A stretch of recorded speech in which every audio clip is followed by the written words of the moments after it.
These are required now. You install this on the deck first, and then you put the stringer up.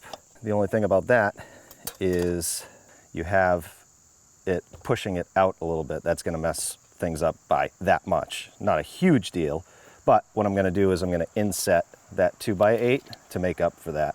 About a 1/4 inch, 3/16 of an inch, and that should make up for this right here. Now we are finally ready to attach our stringers. I'm just gonna make a line on this side so that I know where to put this, because I want these on the inside so they don't show. Hold it just like that. This is the top. I put this where it needs to be, 7 inches down from the framing.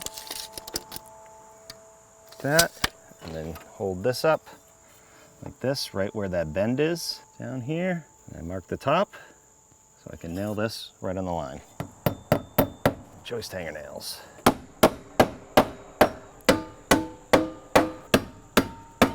Put the stringer back. Measure again.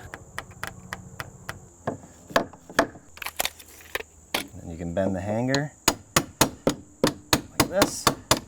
I'll put these 2.5 inch joist hanger screws in here.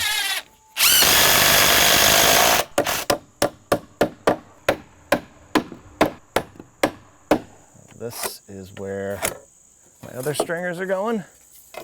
And I just want to install all these the same exact way.